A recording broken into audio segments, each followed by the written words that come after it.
My grandmother became my first hero. Growing up, my grandmother never used an alarm clock. But every morning, my grandmother would wake up at 4:15. And at 4:16, her feet would hit the floor, usually right in front of my face. And that's what would wake me up.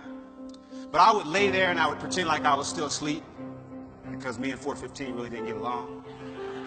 But Grandma would look at the back of my head. I could feel her staring at me. And then finally she would say, "Now, sugar, Grandmama know you ain't asleep. You just supposed to go on and get on up and get ready for school."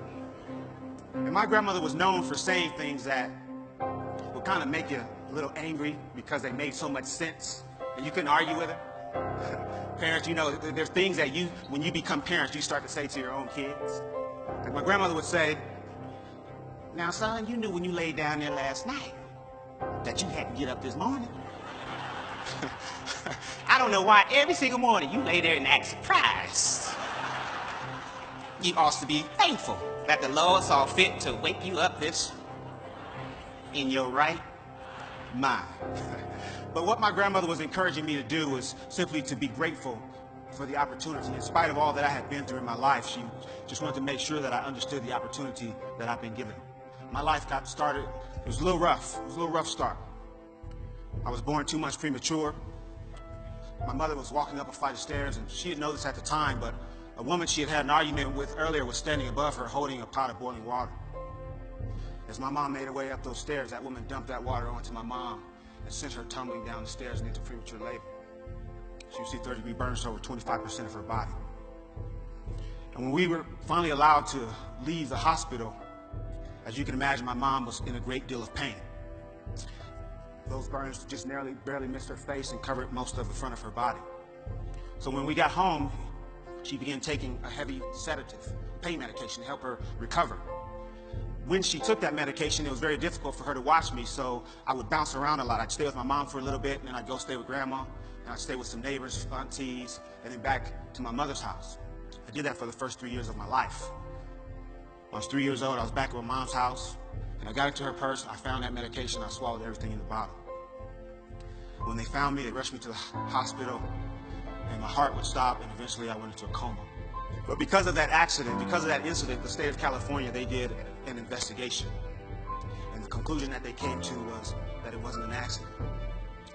They removed me from my mother's home, made a ward of the state, and eventually I went into the foster care system. Shortly after I arrived to one of my foster homes, my foster mom, her name was Miss Alexander. Miss Alexander began locking me inside the closet with no light. She'd open the closet door, she'd kick me, hit me with a stick or a strap or whatever she had. It was while I was in that foster home that I was sexually abused for the first time in my life. And oftentimes people will ask, you know, if that has to be the worst thing that could happen to someone.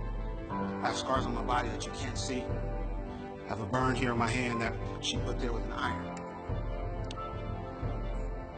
But all of that pain went away.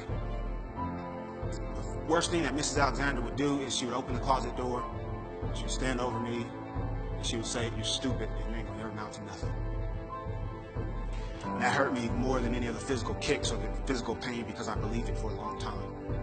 I believed that I would never amount to anything, just like she said. I didn't know this at the time. I found out a little bit later, but my grandmother, my hero, she had started going back and forth to court, trying to prove that she could take care of an active, handsome little boy. And eventually the state of California, they granted her full custody of me. And I'll never forget standing on Miss Alexander's front porch waiting. She had my little belongings, everything that I had. I remember standing there, it may have only been a half an hour, but it felt like an eternity, and I can remember thinking maybe no one's coming. But after a while, at the end of the block, I see the ugliest car I've ever seen in my life. And the car pulls up right in front of the porch, and I remember all I could see are these two big glasses, bifocals. And I found out later that Grandma had glaucoma. She wasn't even supposed to be driving. But she gets out of that big car, and she's got on this white floppy hat with this, it was a flower right there in the middle. And I remember she had on this long white dress that came all the way down to her ankles. And I found out later that, that was Grandma's Sunday best. It was an outfit that she only reserved for special occasions. And I can remember for once in my life feeling like I was some special occasion. So I remember jumping into Grandma's arms and squeezing her, and I remember her whispering and saying to me, everything's okay. You're family. And everything was okay, just like Grandmother said. And I had a lot to look forward to. I found out that my mom was going to court trying to prove that she could take care of me. And I can remember sitting there with my mother, and we talk, and we had a lot of different conversations. One thing I can remember saying, Mama, you know, one day when I get big, I'm going to buy you a nice house with a fireplace. I said, Mama, one day I'm going to buy you a nice car. Not like Grandmama, so get you a nice one. But the truth is, I just really wanted to become a family again. And that's what I looked forward to. When I was 12 years old, I was asleep on my grandmother's floor. It was about 4 o'clock in the morning. We get a knock on the door. It was my mom's roommate. Miss Howell, come quick. Miss Howell was my grandma. She said, come quick, it's Ruth. Ruth was my mom. She said, I can't wake her up. I think she's dead. And I can remember laying on that floor, you know, kind of wishing it was, thinking, hoping that it was maybe a dream. But it wasn't. And that's how I found out that all the hopes and dreams and things that I had to look forward to weren't going to happen. I became very angry. I became confused. I was hurt. I didn't really understand what was happening.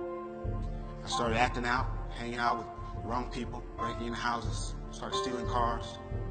I can remember not really caring what happened to me. I continued that behavior until I was 19. When I was 19, I found myself standing in front of a judge. I was handcuffed. I had a chain around my waist, and my handcuffs were attached to that chain. The judge looked at me and says, the state of California sentences you to 15 years in prison for armed robbery and assault with a deadly weapon. That day, when that door closed behind me for the first time as a convicted felon, I remember standing in that empty cell.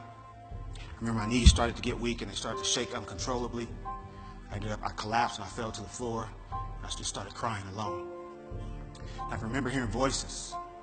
Heard the voice of my foster mom saying, you're stupid, you ain't gonna never amount to nothing.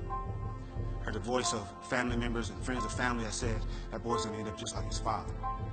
My father was a career criminal, he died in prison. I can remember laying there thinking to myself that this is where I'm gonna die. But here's what happened that would change my life.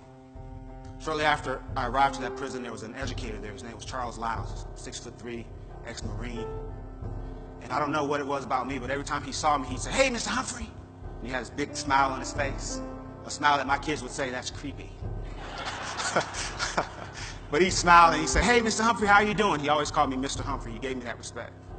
He walked into my cell. He looked at me and he said, Mr. Humphrey, he says, prison doesn't have to be your life. He says, you can get out of here and you can do great things. He started to walk away, and before he walked out of my cell, he turned around one last time and he says, Mr. Humphrey? I said, yes, sir. He says, I believe in you. He walked out of my cell.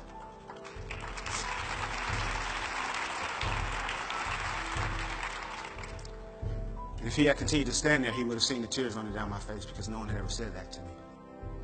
But I remember thinking to myself, I'm going to make some changes, and I'm going to change my life. And a little over 4 years after the day I originally collapsed and fell to the floor, I walked out of that prison on parole. That was over 18 years ago. I've never been back other than to mentor and help other people. But here's what I know.